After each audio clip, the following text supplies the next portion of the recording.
Welcome to another At the Net segment. I'm Connor Runyon. We're talking UIC Flames volleyball today with the head coach, Justin Ingram. Coach, good to keep it local. I'm coming to you from Chicago. You're over on the west side. How are things in the big city? Perfect. It's sunny today. Thank goodness. You're trying to avoid those 30 days in a row of grayness, and the sun out today, it feels like it's 80.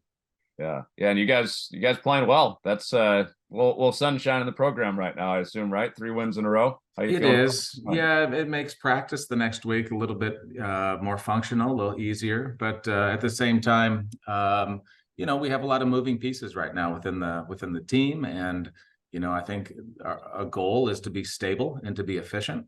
And I think every week there's another challenge that is in play. We had some injuries.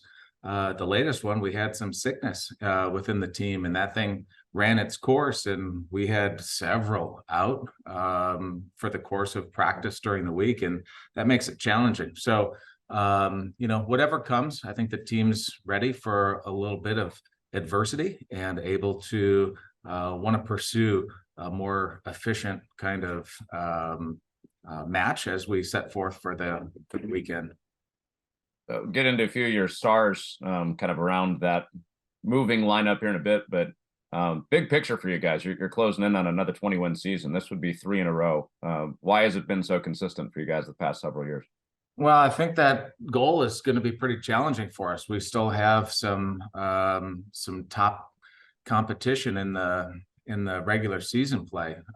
Not just you and I and Drake again, but Illinois State, Bradley this weekend. And I think one of the things that you've learned throughout any play within mid-major and specifically the Valley is that any day anybody can win, and it's literally not a saying, it's a fact, because the efficiencies are so close between one team and another. I think it's just the style of play that tends to be the X factor for whether or not a team is going to come out victorious. And we look at this coming weekend no different than any other, but it literally is one match at a time, because Illinois State, Bradley, they have their goals as well, and they're trying to be just as efficient within their systems that they're trying to do and capitalize on the successes that they've had so far. So, we're just hopeful for a good week of practice and being able to parlay that into something this weekend. Always fun watching you guys on the attack. I want to talk defense a little bit first. Your net defense with Aria Woodard. What have you liked about what she's given you up at the net defensively? Wow, she just takes up some great space. Her movements laterally are becoming elite. I think there's some people that are middle hitters and some people that are middle blockers. And I thought she came in as a really good middle blocker that was learning to be a good attacker. And not only is she efficient on the attack right now, putting up some really nice attack numbers and being one of the go-tos with inside out, but also the way that she takes away angles from the opponent's attackers is as good as it gets within the Valley. And if she doesn't touch it and slow it down, she's going to stuff it. So, I think those attributes, I liken them to like a Dennis Rodman. Some people have that innate ability to go find the rebound and go do that. Others don't. And she is not a passive blocker. She would be an aggressive blocker trying to go get that rebound, trying to go get the block. And it's kind of one of those thankless skill sets because a lot of times you don't score the point.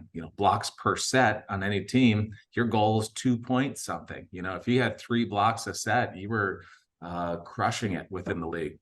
So there aren't that many opportunities to score. So it is a thankless kind of skill set, but wow, so impactful because it could slow it down and create great opportunities for back row defenders to gobble up some more digs, and makes it far easier to go pursue balls than the ones that are coming untouched.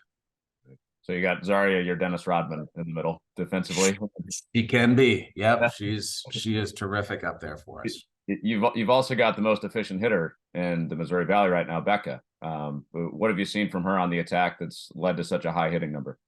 Yeah, you know, and I would characterize Becca as a middle hitter, you know, somebody that's very good within the attack parts of her game. Now she's at 10-4 or whatever she tested at the beginning of the year, and you know that's climbed up each year she's been a part of us. So credit to her and to the strength and conditioning program and to her ability to figure some things out on the volleyball court mechanically. I think you add all those things up and you increase in ability. And, you know, through years, you increase in the ability to handle poor situations and try to make them a little bit better. And, you know, I think that's um, a very hard thing to do for some and something that is attainable for others. So, you know, she's making bad situations a bit better, and she's scoring an awful lot. Her range up there is pretty terrific. And her ability, not just on the attack, but I'll say using her serve as a weapon is also something that is scoring a lot of points for us within her in that service position. And then Martina DeLucci is one player that's, you know, been around, one of your top players for a couple years now. What are some of maybe the nuanced parts of her games that she's refined that have led her to be a number 3 in the Valley right now in kills, one of the top attackers in the league? Yeah, she's super steady. You know, she's from Argentina. She's a junior national team player. She came in with a bunch of match experience. There aren't many situations that are going to rattle Martina. I think there are some people that are going to get rattled with a big crowd or a pressure situation or whatever adversity you throw at them, they could get rattled. Maybe in a serve receiver, too many balls coming their way. But she's super steady, and it's her demeanor, it's her character. You're not getting these giant ebb and flows within how she manages her life, let alone the game. So she's a great steady player for us, to where it's not the expectation. We know she's going to be very, very good for us throughout the course of a practice, throughout the course of a match. She handles the situations very maturely as she's out there. So, you know, her being a serve receiver that attacks, I think she's getting better at that skill set. Now every year we'll throw at her the challenge of, all right, here's a new setter coming in, and we do play kind of fast to that position 4 over there on the outside. It's then the connection to where you're learning how to manage and to deal with perhaps a little bit different ball that's coming your way. And I think she's elite. She's doing a fantastic job at, you know, anybody new that's coming in, being able to manage and to help and to have them understand perhaps the needs of the hitters. Yeah, no doubt. I want to go all the way back to the beginning of your career to close here. Oh, please. I know you're a big Seinfeld fan, so it was like you're heading down a George Costanza path. It looks like. Yeah, that's my. How'd volleyball happen? Well, we knew George was wanting to be an architect, and don't we all, right? Don't we all want to be an architect? But yeah, city planning, super interesting. My plans were never to coach. You know, I think volleyball was something that helped me get through school. Of course, activity, being a part of a team, and things like that. But yeah, I was a week away from doing something else entirely in city planning at a consulting firm. And what do you know, 25 years later, still at it, coaching Division I at a super nice level at a wonderful university, and couldn't ask for anything better. Well, we're glad you chose that route instead of planning cities.